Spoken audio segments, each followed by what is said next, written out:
है कि distance formula जो है दो पॉइंट्स के बीच, वो हम कैसे प्रूफ कर सकते हैं। क्वेश्चन तो इसके एफएससी से स्टार्ट हो जाते हैं, मैट्रिक्स से, लेकिन प्रूफ जो है वो हमारे एग्जामिनेशन में आ सकता है।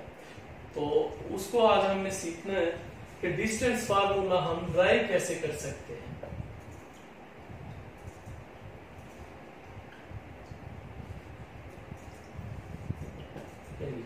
डिस्टेंस फार्मूला आप लोग सारे जानते हैं कि x2 minus x1 square plus y2 minus y1 square, ये हमारे पास डिस्टेंस फार्मूला है। इसको आज हमने ऊपर दिए से ताल लोहे चतराल तक के निकालना। अब आज हम इसको प्रूफ करते हैं कि इसका प्रूफ कैसे हम कर सकते हैं। तो आप सबसे पहले कार्टियन प्लेन ले लें।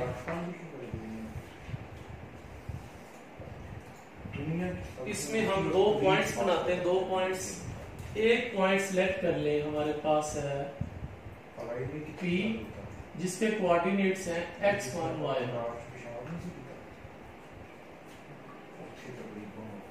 यहाँ पे ताकि अगर लाइन ड्रा करनी हो तो फिर हम आसानी से सीधा कर लें। और एक और पॉइंट है उसके बिल्कुल सामने, लेट्स सपोज वो है x2 y2। एक हमारे पास पॉइंट x1 y1, दूसरा क्यों हमने ले लिया x2 y2। ये हमारे पास x एक्सिस है और ये हमारे पास y एक्सिस है।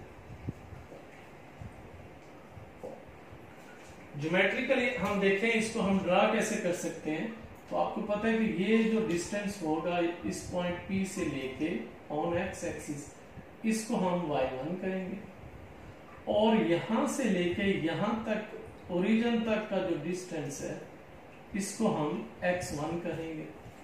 तो ये हमारा x1 है और ये जो परपेंडिकुलर डिस्टेंस है ये हमारा y1। इसी तरह जब हम ड्रा करेंगे ये वाला डिस्टेंस, तो ये हमारे पास आ गया y2, यानी यहां से लेके यहां तक का जो डिस्टेंस है वो y2 आ गया। जैसे ये आया था यहां से लेके यहां तक का डिस्टेंस y1। और x2 कैसे आ गया कि यहां से लेके यहां तक का ओरिजिन तक का जो डिस्टेंस है वो आपका x2 आ गया।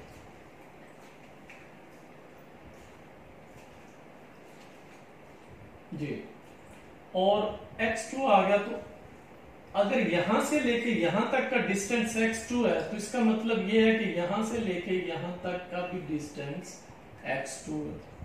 और अगर यहां से लेके यहां तक का डिस्टेंस x1 है तो यहां से लेके यहां तक का भी डिस्टेंस x1 है। और अब आप इन दोनों को ज्वाइन कर ले, दोनों पॉइंट्स P और Q को ज्वाइन कर लिए, और एक पॉइंट लेट्स सपोज यहाँ पे हमारे पास R है, तो आप P और R को भी ज्वाइन कर लें। और यहाँ इसके नतीजे में P Q R ज्वाइन जो पॉइंट्स हमने किए हैं इसके नतीजे में हमारे पास एक राइट ट्रायंगल बन गया। और ये टोटल डिस्टेंस हमें पता है कि y2 है, और ये टोटल डिस्टेंस हमें पता है कि ये x2 है। हमें चाहिए इतना डिस्टेंस कितना बनेगा और ये डिस्टेंस कितना बनेगा। अब y2 में से अगर हमारे पास ये y1 है, अब y2 टोटल में से इतना डिस्टेंस हमारे पास y1 है, y2 में से ये डिस्टेंस निकाल दें y2 माइनस y1, वो हमारे पास ये डिस्टेंस आ जाएगा। तो ये डिस्टेंस हमारे पास आ गया y2 माइनस y1। और ये टोटल डिस्टेंस हमारे पास x2 है, उसमें से जब ये माइनस हो गया x1, तो ये डिस्टेंस हमारे पास इतना आ जाएगा, इतना डिस्टेंस x2 माइनस x1। अगर ये डिस्टेंस x2 माइनस x1 है तो फिर बिल्कुल पैरेलल उसके जो डिस्टेंस है वो भी x2 माइनस x1। तो अब हमने जो ये सारा ज्योमेट्रिकली काम किया है, तो हम इसको अब ड्राइव करने लगे बाय पाइथागोरस थ्योरम। तो हमारे पास सबसे पहले ये है कि P से लेके R तक का जो डिस्टेंस है, P से R तक का डिस्टेंस, वो हमारे पास आ गया है x2 माइनस x1। और हमारे पास Q से लेके R तक का जो डिस्टेंस है वो हमारे पास आ गया है y2 माइनस y1 के, और हमने निकालना है डिस्टेंस P से लेके Q तक का डिस्टेंस निकालना है, जिसको हमने D का नाम दे दिया, यानी इस डिस्टेंस से लेके इस डिस्टेंस तक का नाम हमने D रख दिया है। तो ये डिस्टेंस हमने निकालना है। तो हमारे पास जो ट्राइंगल बन गई है वो ये बन गई है कि ये हमारे पास पॉइंट P है, ये हमारे पास पॉइंट R है, ये हमारे पास पॉइंट Q है। P से लेके R तक का जो डिस्टेंस है वो हमारे पास P से R तक का डिस्टेंस बन गया x2 माइनस x1, और Q से R तक का डिस्टेंस हमारे पास है y2 माइनस y1 के, और ये डिस्टेंस जो है ये हमने निकालना है P से लेके Q तक का डिस्टेंस। तो अब हम बाय पाइथागोरस थ्योरम लगाते हैं। Since PQR is a triangle, PQR is a right triangle, यानी ऐसी ट्राइंगल है जिसका एक एंगल 90 है। सो वो यूज पाइथागोरस थ्योरम,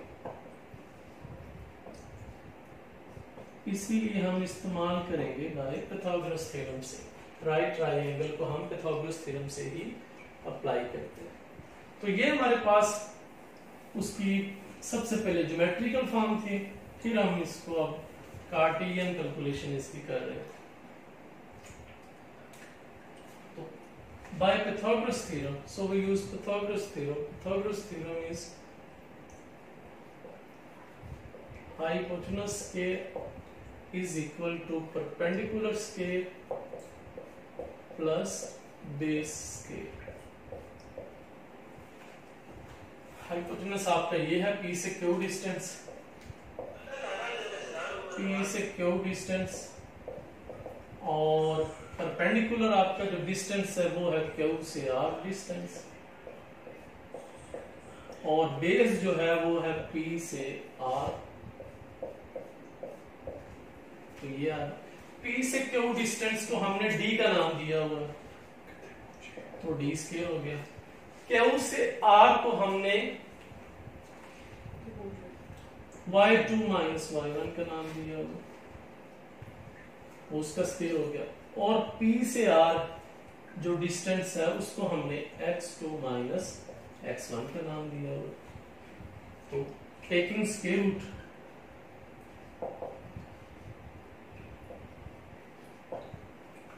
जब हम इसका स्क्वायर रूट लेंगे तो हमारे पास आंसर आ जाएगा D is equal to y2 minus y1 square plus x2 minus x1 square. तो यही हमने साबित करना। और ये जो डिस्टेंस आ गया ये कभी भी नेगेटिव नहीं हो सकता। रिमार्क में ये है कि distance always greater than equal to 0। ज्यादा से ज्यादा ये 0 हो सकता है, वो भी उसी पॉइंट का उसी पॉइंट से डिस्टेंस। अगर ये लाइन हमने कोई ले ली है, तो अगर हम कहें कि पॉइंट ए है, तो पॉइंट ए का पॉइंट ए से डिस्टेंस जो होगा वो 0 होगा। अदरवाइज कोई अगर थोड़ा ऐसे डिस्टेंस पे पड़ा हुआ है तो आपका कभी भी डिस्टेंस 0 नहीं हो जाएगा। अगर आपका लेट्स सपोज ये बी है, तो ये ए भी डिस्टेंस कभी भी 0 अब नहीं हो सकता। ए भी डिस्टेंस उसी वक्त हम कहेंगे कि अगर हम कहेंगे ए भी डिस्टेंस 0 है, तो उसका मतलब यही होगा कि ए और बी एक ही जगह पे पड़े हुए हैं। अब बी भी यहीं पे आ गया, ए भी वहीं पे, बी भी, फिर हम कहते हैं कि डिस्टेंस जो है वो आपका 0 है। अदरवाइज डिस्टेंस कोई ना कोई पॉजिटिव क्वांटिटी होती है। तो this implies that D is a non negative quantity, ये नॉन नेगेटिव क्वांटिटी। तो ये हमारे पास इसका प्रूफ है, ये एग्जाम में एग्जामिनेशन के हवाले से बढ़ा जाएगा। तो अब ये फार्मूला लगा के हम दो पॉइंट्स के बीच का डिस्टेंस निकाल सकते हैं बड़ी आसानी से। एक एग्जांपल हम ले लेते हैं। कि फर्ज करें पी पॉइंट जो है उसके कोऑर्डिनेट्स ये हैं और क्यू पॉइंट्स के कोऑर्डिनेट्स 1 2 हैं और हमें डिस्टेंस चाहिए पी से क्यू तक का। तो जस्ट आपने क्या करना है, ये x का कोऑर्डिनेट है, ये भी x का, दोनों के बस माइनस कर दे और स्केल कर ले। ये y का कोऑर्डिनेट है, ये भी y का, दोनों को माइनस कर ले और साथ में स्केल रूट ले ले। -5 स्केल -7 स्केल 25 + 49, वो आप स्केल रूट ले लें जितना डिस्टेंस निकला है। दो पॉइंट्स के बीच का डिस्टेंस हम बड़ी आसानी से निकाल सकते हैं। अब हमारे पास एक एग्जांपल है, ये थोड़ी सी इससे हटके है जो हम कर रहे हैं। एग्जांपल ये है कि हमारे पास लेट्स सपोज पॉइंट है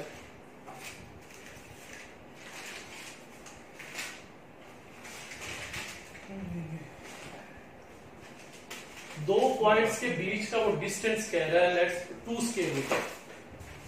स्केल रूट डिस्टेंस है दो पॉइंट्स के बीच का।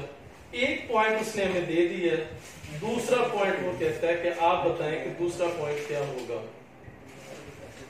एक पॉइंट वो कहता है कि ये हमारे पास, तो दूसरा पॉइंट हमारे पास क्या होगा। लेट्स सपोज वो कह रहा है हमें 2 is the distance between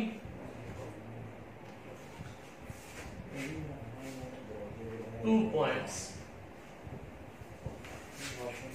One point is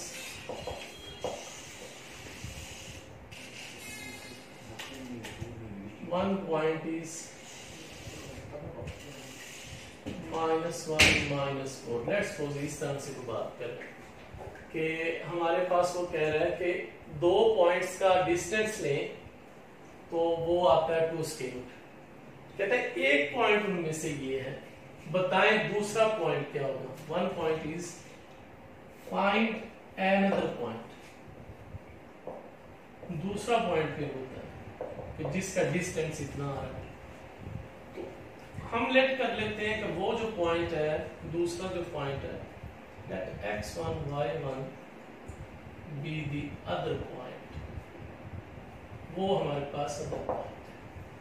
अब जब हम डिस्टेंस निकालेंगे इसका इसके साथ, तो ये बन जाएगा x1 -1 प्लस y1 -4 और स्केल रूट आ जाएगा। अब ये जो डिस्टेंस फार्मूला है वो कहता है किसके इक्वल है, 2 स्केल रूट के इक्वल है। अब हमने दूसरा पॉइंट निकाला, अब यहां से ये हमारे पास आ गया x1 + 1 स्केल और ये आ गया y1 + 4 scale. Scale root is equal to 2 scale root. Taking scale, ये x1 + 1 scale y1 + 4 is equal to 2। अब आंसर अगर 2 आ रहा है तो पॉसिबिलिटीज ये भी है कि आप ये भी इसको भी 1 के इक्वल मान लें, 1 का स्केल 1 होगा, फिर ये भी 1 का स्केल 1, तो ये 2 के इक्वल आ जाएगा। तो एक पॉसिबिलिटीज तो हमारे पास ये मौजूद है ना कि हम क्या करें कि x1 + y1 को 1 मान लें और y1 + 4 को भी हम 1 मान लें, दोनों को 1 1 मान लें, तो आसानी से फिर हमारे पास ये निकल आएगी वैल्यूज।